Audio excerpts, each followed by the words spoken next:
नमस्कार, मेरा नाम है कृष्णा और बहुत बहुत स्वागत है आपका हमारे शो वायरल कट में। सोशल मीडिया पर वर्क लाइफ बैलेंस को लेकर एक बार फिर बहस छिड़ गई है। कुछ महीनों पहले इंफोसिस के को-फाउंडर एनआर नारायण मूर्ति ने हफ्ते में 70 घंटे काम करने की सलाह दी थी, जिसे लेकर दुनिया भर में चर्चा हुई। वहीं अब एल&टी के चेयरमैन एसएन सुब्रमण्यम ने भी एक सुझाव दिया है, जिसे लेकर सोशल मीडिया पर बहस छिड़ गई है। दरअसल रेडिट पर वायरल हो रहे एक वीडियो में एल&टी के चेयरमैन ने अपने कर्मचारियों के साथ हुई बातचीत में हफ्ते में 90 घंटे काम करने का सुझाव दिया है। एल&टी की इंटरनल मीटिंग की वीडियो रेडिट पर शेयर की गई, जिसके अनुसार उन्होंने पूछा कि घर पर रहकर आखिर कितनी देर आप अपनी पत्नी को निहारेंगे। इस पर लोग तरह तरह के कमेंट भी कर रहे हैं। रेडिट पर शेयर की गई एल&टी की इंटरनल मीटिंग की वीडियो के अनुसार बातचीत में उनसे पूछा गया कि $1 बिलियन वाली ये कंपनी अपने एम्प्लॉय को सैटरडे को भी क्यों बुलाती है। इसका जवाब देते हुए उन्होंने कहा, मुझे खेद है कि मैं आपको संडे को काम नहीं करवा पा रहा हूं। अगर मैं आपको संडे को भी काम करवा पाऊं तो मुझे ज़्यादा खुशी होगी, क्योंकि मैं खुद संडे को काम करता हूं। इसके वायरल होने के बाद वर्क लाइफ बैलेंस पर चल रही बहस को और भी हवा मिल गई। लोग इस बारे में चर्चा कर रहे हैं कि सुब्रमण्यम के अनुसार आप अपनी पत्नी को कितनी देर निहार सकते हैं। वीकेंड पर घर पर समय बिताने वाले एम्प्लॉय से पूछा कि आप घर पर बैठकर क्या करते हैं, आप अपनी पत्नी को कितनी देर तक निहार सकते हैं, आपकी पत्नी आपको कितनी देर तक निहार सकती है, ऑफिस जाओ और काम करो। उन्होंने वो भी चीनी शख्स से हुई बातचीत का किस्सा शेयर करते हुए कहा कि उसने दावा किया था कि चीन आने वाले समय में अमेरिका से आगे निकल सकता है, क्योंकि चीनी एम्प्लॉयज हफ्ते में 90 घंटे काम करते हैं, जबकि अमेरिका के लोग 50 घंटे काम करते हैं। एक ने लिखा, बहुत दुर्भाग्यपूर्ण है, हमारे पास ऐसे बिजनेस लीडर्स हैं। मुझे लगता है कि हमें उन्हें बेबी डायपर में नेता कहना चाहिए। मेरे कुछ करीबी दोस्त थे जो करीब 10 साल पहले एल&टी मद्रास में काम करते थे। वर्क कल्चर के चलते ये किंडरगार्टन जैसा है। दूसरे ने लिखा, मुझे चीन से कंपटीशन की परवाह नहीं है, चीन को नंबर 1 बनने दो, इससे मुझे कोई फर्क नहीं पड़ता। मैं बस अपने परिवार के साथ बैठना चाहता हूँ और धरती पर अपने लोगों के साथ सीमित समय को एंजॉय करना चाहता हूँ। इतना टैक्स देने के बाद भी मेरे पूरे मोहल्ले में एक भी अच्छी सड़क नहीं है, कूड़े के ढेरों को ढका भी नहीं है, सब कुछ खुले में है। हर दूसरे दिन एक फ्लाईओवर या पुल ढह जाता है और नए एक्सप्रेसवे में पहले से ही दरारें और गड्ढे हैं। पहले ये सब ठीक करो, फिर आकर मुझे सप्ताह में 90 घंटे काम करने के लिए कहना। चीन ने प्रगति की है क्योंकि उनकी सरकार ऊपर से नीचे तक कुशल है। यहाँ के विपरीत, जहाँ सब कुछ बाबू राजा में फंस गया है और हर मुद्दे का दोष मध्यम वर्ग पर मढ़ा जाता है। वहीं एक अन्य ने लिखा, पहले 70 अब 90, बस 120 घंटे कहना ही बचा है।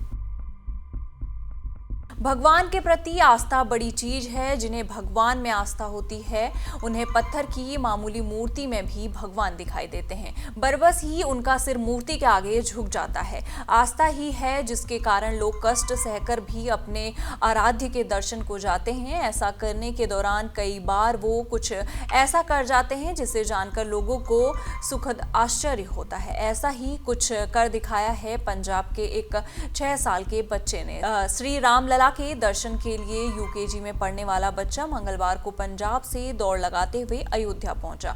बच्चे ने 43 दिन पहले अपनी यात्रा की शुरुआत की थी। 43 दिन में उसने 1000 किलोमीटर से अधिक की दूरी तय की और मंगलवार को लखनऊ मार्ग स्थित बीजेपी नेता भूपेंद्र सिंह बल्ले के अयोध्या फैमिली रेस्टोरेंट पर पहुंचा।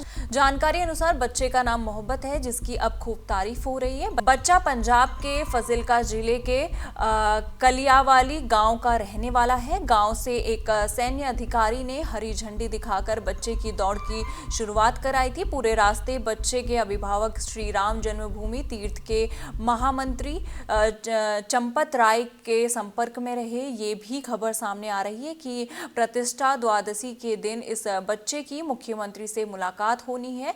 राम भक्त इस बच्चे की सोशल मीडिया यूजर्स जमकर इस बच्चे की तारीफ कर रहे हैं। एक यूजर ने बच्चे की तारीफ करते हुए कहा, बच्चे के संस्कार उम्र से बड़े हैं। दूसरे ने लिखा, बच्चे पर प्रभु राम का बहुत बड़ा आशीर्वाद हुआ होगा। तीसरे ने लिखा, ऐसे साहस को नमन है। महाराष्ट्र के पश्चिम विदर्भ के बुलढाना जिले के 3 गांवों में एक रहस्यमय बीमारी फैल गई है। इन गांवों के ज्यादा पुरुष और महिला इस बीमारी से जूझ रहे हैं। यहाँ लोगों के सिर के बाल अपने आप झड़ने लगे हैं। कुछ लोग तो महज 3 दिन के अंदर ही गंजे हो चुके हैं। उनके हाथ और पैरों के बाल भी जा चुके हैं। लोगों को इस बीमारी का ना कारण पता है, ना कोई समाधान दिख रहा है। डॉक्टर भी इसका इलाज नहीं तलाश पा रहे। ऐसे में लोगों में डर का माहौल है। घबराहट और डर के बीच स्वास्थ्य विभाग ने इस रहस्यमय बीमारी की जांच शुरू कर दी है। रिपोर्ट के मुताबिक बुलढाना में बीते 3 दिन में करीब 60 लोग गंजेपन का शिकार हुए हैं। ऐसा अचानक क्या हुआ कि बुलढाना के इन गांवों में लोगों के बाल झड़ने लगे? भारतीय क्रिकेट टीम के स्टार बल्लेबाज विराट कोहली और उनकी पत्नी अनुष्का शर्मा प्रेमानंद जी महाराज की शरण में पहुंचे हैं। उन दोनों ने उनसे मुलाकात के दौरान पूरे वक्त तक बड़ी ही शांति के साथ उनकी बातें सुनी और प्रेमानंद महाराज से इस दौरान बताया कि कोहली क्यों असफल हो रहे हैं और उन्हें कब सफलता मिलेगी। कोहली का ये वीडियो सोशल मीडिया पर जमकर वायरल हो रहा है, जिसमें वो अपने पूरे परिवार के साथ नजर आ रहे हैं। सोशल मीडिया पर जो वीडियो वायरल हो रहा है उसमें नजर आ रहा है कि कोहली और अनुष्का प्रेमानंद महाराज के सामने हाथ जोड़कर बैठे हैं और उनके दोनों बच्चे उनके साथ हैं।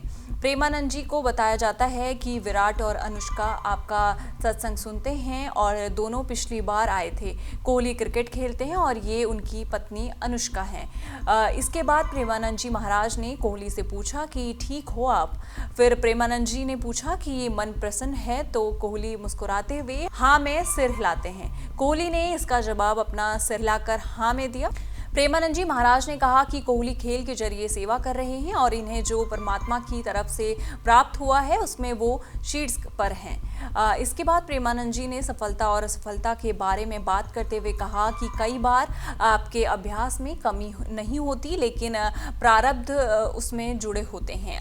अब अगर आपके साथ अशुभ प्रारब्ध ज़्यादा जुड़ गया हो तो असफलता मिलती है। हालांकि आपके अभ्यास में कोई कमी नहीं है।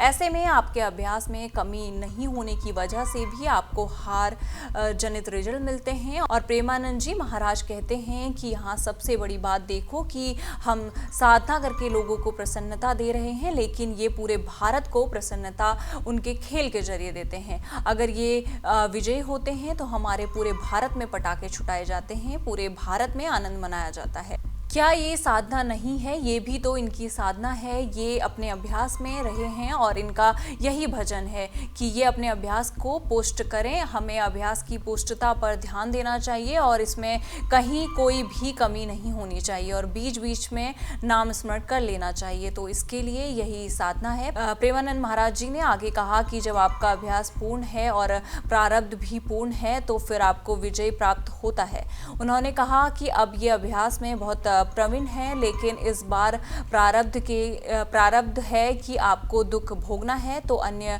लोगों के प्रभाव से आपको दुख मिलेगा क्योंकि वहां और भी खेल रहे हैं। कोहली की असफलता के बारे में उन्होंने बताया कि इस दौरान आपको भगवान का चिंतन करते हुए धैर्य रखना पड़ेगा और ये कठिन है क्योंकि सफलता में कोई धैर्य पूर्वक मुस्कुरा कर निकल जाए ये बहुत बड़ी बात है। वैसे असफलता नहीं रहेगी। जब दिन नहीं रहा तो रात कैसे रहेगी? ये कठिन है कि असफलता में धैर्य रखें क्योंकि सफलता में जो सम्मान मिलता है वो असफलता में नहीं मिलता। इन सारी खबरों पर आपका क्या कहना है? आप हमें कमेंट सेक्शन में जरूर बताइएगा और इसी तरह की देश दुनिया की खबरों के साथ जुड़े रहने के लिए देखते रहिए हमारे साथ जनसत्ता।